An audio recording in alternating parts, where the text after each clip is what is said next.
to the live late show.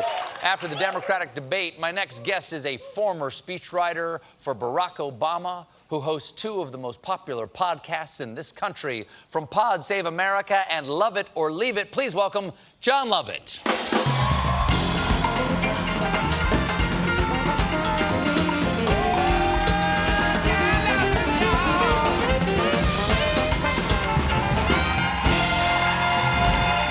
Nice to see you again. Nice to see you. Thanks for being here live. Yeah. Now, you were a speechwriter for Joe Biden's best friend, I think history has called him. Yeah. And so you know what it's like to be the people backstage at a debate watching your candidate do their thing. Who do you think out there had good speechwriters prepping them? Who had good communications people out there? Who impressed you? So, there have been bad debates that left you feeling really sad. Sure. But this wasn't one of them. And I thought, for the most part, each candidate kind of demonstrated why they're in the race. I think no one is better than Elizabeth Warren at connecting an answer to a deeper philosophy for why she's running. I thought Beto's answers on guns was incredibly powerful. Cory Booker is outstanding at taking an important policy debate and rooting it in emotion and pain, which the country's going through. Look, I'm just so proud of all of them. I just think they all did so good. Okay. Except for the part where Julian Castro kept saying to Biden, "Why are you hitting yourself? Why are you hitting yourself?"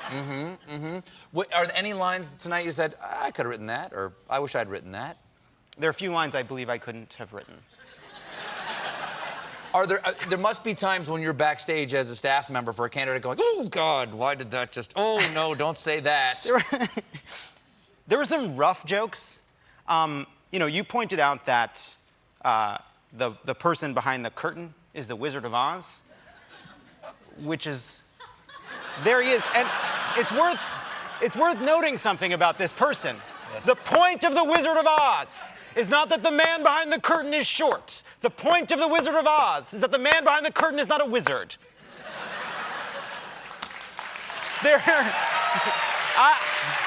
Listen. Are you offended because you're a wizard? Listen, all right. It kind of looks like Donald Trump, though. Take a look at him. He kind of looks like Donald Trump. It's a great metaphor. Trump is tall. Half of all voters. What? Sorry. Half of all voters are short? They're shorter than average. Right? Right? I guess so. I'm just saying. I know she didn't mean it. Okay. I hope she doesn't have to apologize. Biden is the front runner, and I thought he had a pretty good showing tonight. Yeah. Anything more you want to say about the guy you used to work with for 8 years? Come on. Look, Biden, Obama. I can't tell them apart anymore. They're basically Barack O'Biden. It's the same guy. Why no love from the Obama camp for Joe? I think there's an incredible amount of love. How about support publicly? Well, that's a different thing. But no. I think there's an incredible love for Joe Biden. But there are people who worked for Obama that support Biden. They support Warren. They support Michael Bennet. R.I.P., but, there's all kinds of people. He's still alive. He just didn't make the debates. Calm down.